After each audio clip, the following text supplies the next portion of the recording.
Quick thing I want to throw in, only 5.2% of my viewers are subscribed. Consider subscribing. That's all I have to say. Enjoy the video.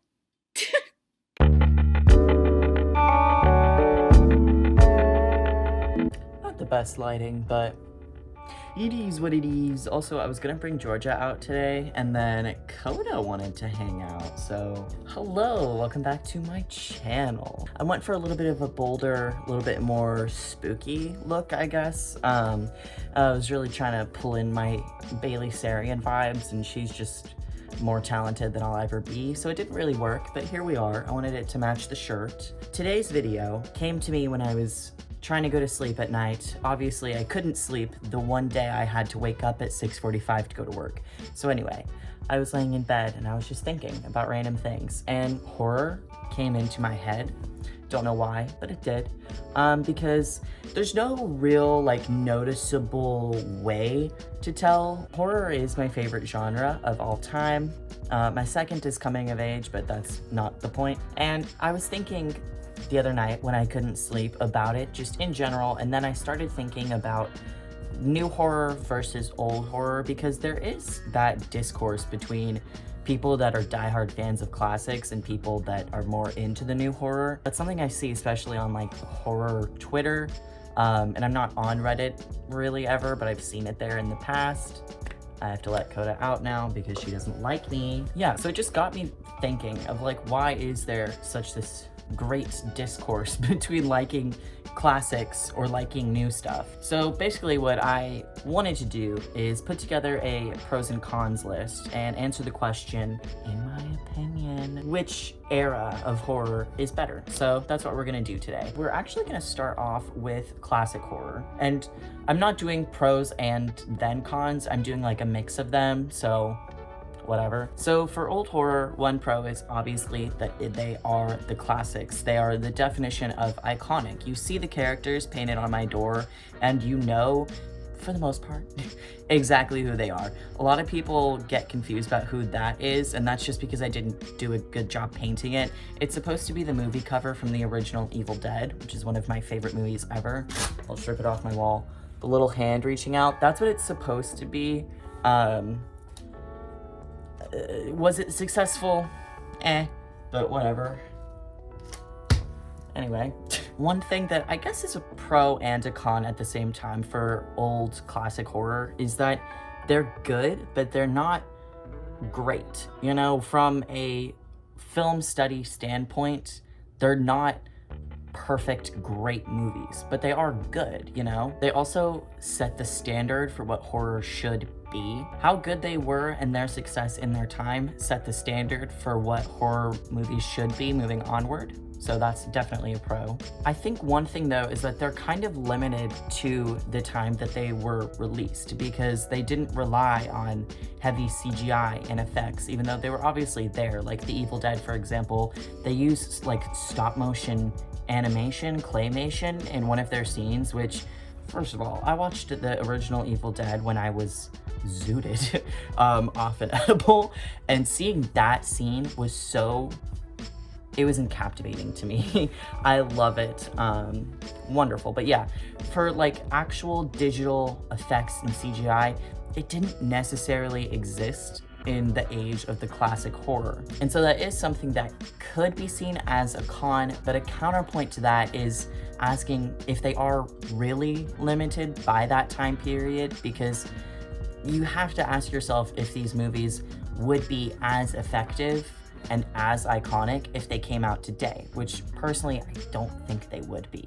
One thing that can be seen as a pro as well, but to me it's more of a con, is that they are very minimal, both in their storytelling and their explorative nature. They're also, in a way, they're just a little bit basic. It's guy in a mask stab people, guy in a mask stab people, not guy in a mask, but kind of stab people, guy in a mask, kind of, that stabs people. And then you can't see her, but that's Samara from The Ring. She doesn't count. That's another thing. There is definitely an in-between, the early 2000s horror, like The Ring, Blair Witch, oh my god, why am I forgetting the name of it? I literally watched it recently. where it's like, oh my god, they're in the cave. They're in the cave, and the whole twist that for some reason wasn't in the American release, I don't know why, was that she never leaves the cave, but everyone else dies. It starts with the word "the," as all movies do. The Descent. Literally though, what the fuck? Why did they change the ending for American? I don't know if it was only American or if multiple countries had this separate release, because this is a British movie. And in the original ending, when she gets out of the car and she's like there and she's like, holy shit, I made it. And then there's the dead girl next to her, and then she wakes up and it's like she was never in the cave, she was imagining, or she was always in the cave and she was like imagining escape. They cut that part out of the American ending. Why? And then also literally I watched it with a bunch of my friends that hadn't seen it, and only one other person did. And so when that ending came and then the credits rolled, when it didn't show her back in the cave, me and Evan were like, because we were like, anyway, that was such a pointless tangent. What was I even talking about? Yeah, so those are the pros and cons of classic horror. And when I say classic, I mean, 70s, 80s, even 90s. The Door. Refer to The Door, okay? So now we're gonna move into the pros and cons of new horror. One pro is that they benefit a lot off of today's technology and the use of effects, which I guess could be seen as a con because there are a lot of movies that rely too heavily on effects or on blood and gore, and they don't focus a lot on effective storytelling. So that's here or there. You're gonna find that a lot of my pros and cons can really be taken either way. One thing though, this is most certainly a con, and this is something that really bothers me about horror, is that it's become so highly saturated. Like there's always horror movies coming out, and so few of them are good too. It's honestly really easy to make a bad horror movie. But while there are so many, there's honestly, might be a hot take, but I think there's more bad horror movies coming out today than there are good. But the ones that are good are really the ones that I want to focus on, because those good horror movies that are coming out today are going to stick with you forever in the way that classics did when they came out, and for the people that watched them in that time period.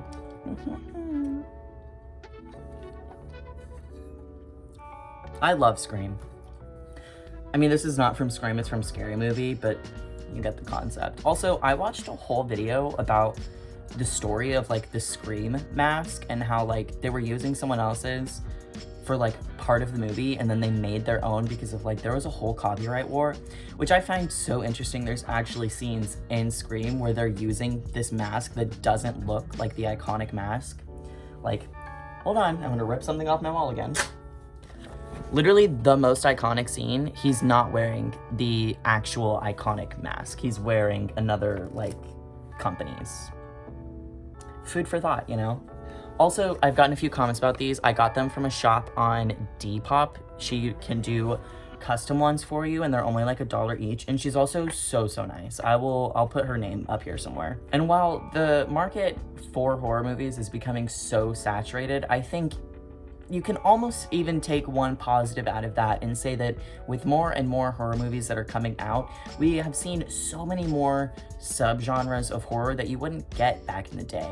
There's psychological thriller, there's found footage, there's paranormal. There are still the slashers, but it's a lot more of an explorative genre, and in a way that's also good because it helps people get into the genre. For example, as much as I love horror, and ironically, as much as I loved Midsummer, I hate gore. I've never seen a single Saw movie, and I have no intention to, just because I'm squeamish and I don't like excessive gore, I'm okay with gore if there's a point to it. And so if there was only one or a few subgenres of horror, for example, these are really, with a few exceptions, they're all slashers. And so for people that weren't into that, it would be harder to get into the horror genre. It's a lot easier for people to become horror fans today than I think it was back in the day. Granted, I wasn't even born when most of these came out, but that's just my opinion. And in addition to that explorative thing in the sub genres, yeah, for sure, in the subgenres, they're a lot more explorative just within their storytelling, and there's a lot of movies that have dual meaning. There are still movies that are man in mask stab babysitter, but there's a lot more than that now. There's the idea of hell in an afterlife. There's movies that play with the idea of racism and the guise of performative activism. There's even a lot of movies that have explored the idea of sensory deprivation, such as A Silent Place, A Quiet Place. Oh my god, can I talk today? No, I can't. A Quiet Place, Bird Box, Hush. Oh, Hush is actually so good. Okay. Another mini tangent. I hate Bird Box. I think that Bird Box was a cash grab that took the idea of A Quiet Place. And I know that there's always going to be the idea, or I guess the argument of nothing is necessarily original these days just because everyone is inspired by everything. And that's not a bad thing. But I think that when you take these like really original ideas like Quiet Place was something that hadn't really been done before from what I know, except Hush, but even then it's a little bit different. And then Netflix took that and they made Bird Box, which was fine. And then they also made, oh my god, what was that one movie that Netflix made where it was literally the same thing, except, wasn't it sound? It was literally sound. They like took A Quiet Place and they made it, Kiernan Shipka was in it, and that guy from Alvin and the Chipmunks, he was in that, right? Oh my god, what is it called? The Silence, that movie, I was so excited to watch it because I actually love Kiernan Shipka. That movie sucks. You don't have to waste your time on it. It's not really good. Watch A Quiet Place. It is so much better in a lot of ways. Why did I go down this rabbit hole of talking about Netflix movies? I don't know. So to conclude, which one is better? In my opinion, it's new age horror. You can obviously take with this what you will. And obviously I am biased because I have more emotional connections to certain horror movies that I don't have to classics. For example, even The Conjuring, which the Conjuring cinematic universe fell down that is a mess. That's a downhill spiral that I wish didn't happen because I loved The Conjuring. I still do. I will always have a special place for The Conjuring in my heart because it's the first horror. I used to be the biggest scaredy cat. I used to be scared of so many things, and then I ended up watching The Conjuring against my will. I think my parents were watching it and I was like, I don't want to be here because I'm scared of everything, but I'll watch it. And I ended up loving The Conjuring, and it's the movie that really got me into horror, and one of my favorite genres is paranormal horror. Another movie that I have a special connection with, obviously, are we surprised that I'm gonna say Midsommar? No, we're not. It's Midsommar. Aside from the fact that it's my favorite movie ever, I was able to go and see it at the midnight release in theaters with my sister, and I just have that specific memory of walking out of the theater and going and sitting in a Whataburger and just not talking because we were processing what we saw, and we were both just like, I like it, but I don't know what the fuck happened. While the Whataburger employees were like, please, it's 2 a.m., go home. And I can't have that connection with these movies because I don't even think my mom was alive when some of these came out. Let me double check. When was the original Evil Dead made? My mom was 6 when that movie came out. I was nowhere even near being conceived. So I can't have that emotional connection to these movies like I do with others.